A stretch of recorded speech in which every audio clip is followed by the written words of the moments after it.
along to the education department at Blackpool Zoo, and Ellen, one of the main stalwarts of the education department. I want to tell you a little bit about my hero, or one of my heroes, and how I got into a life in the outdoors and forestry. Then I want to find out, if I can, about your heroes and who you aspire to. Well, David Bellamy for me as a youngster, and you're probably a bit too young to remember David Bellamy's Backyard Safari, but I'm sure that I have heard of it, so I know a little bit. Yeah. Okay. Well, you can see it still on on YouTube and such like. Yeah. But I think it was the fact that he looked at what was just around us.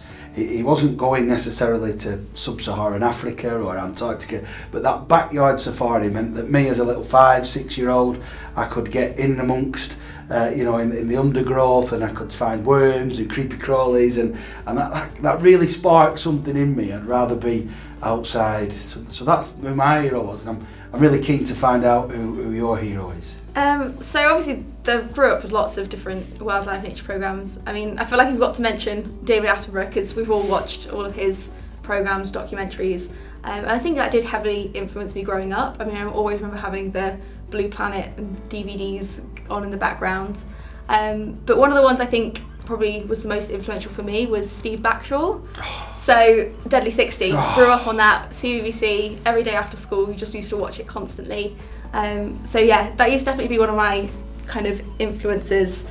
One of the things that really got me interested in animals and all the environmental side of things as well. I mean, even now I still follow him in some of his expeditions that he's done in kind of 2010, going out with scientists into different areas in South America. It was really incredible. They did incredible work researching the natural environment. They've got a few different documentaries and expeditions. They did, I think, about 3 or 4 in different parts of the world, and they're just incredible documentaries if you've never seen them. I think it's like The Lost Land of the Jaguar, and I think they do one on tigers as well, following them around.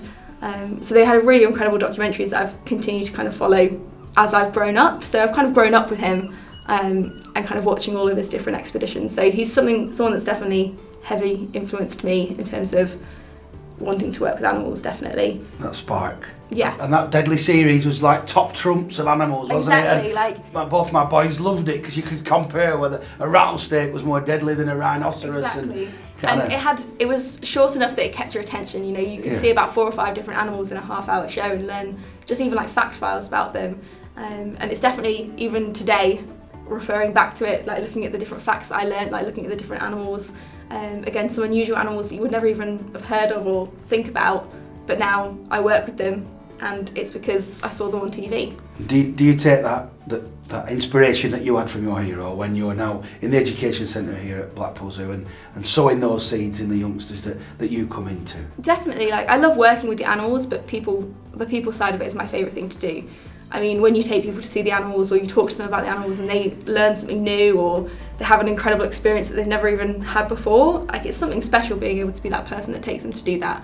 It definitely kind of sticks with you. So I think having that inspiration from him and watching him has definitely influenced me in how I want to kind of do the same. So not just working with the animals, but working with the people to educate them, to let them know about the animals, to make sure they're having a great time, to make them have that feeling as well of, wow, this is incredible. I get to see this animal, I get to learn about it, I get to be near it.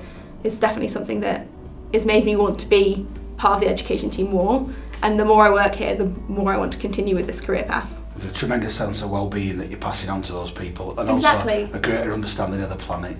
Definitely. Well. I mean, we get school kids in who've never seen some of these animals before, and again, the excitement they have of seeing a giraffe and seeing how tall it is, they get so excited. Or even something so small as, we've got like a tenrec, which is almost like a small hedgehog, or snakes. Again, it's just something incredibly fascinating for them, and being able to kind of just bring that over to them and show them, it's really something special, I think. Well, thanks for your time today. No, and you made me want to go back now to find out, whether a crocodile is more deadly. I mean, I still watch the reruns, so might as well. Jobs are good, and thank you. No, you're welcome.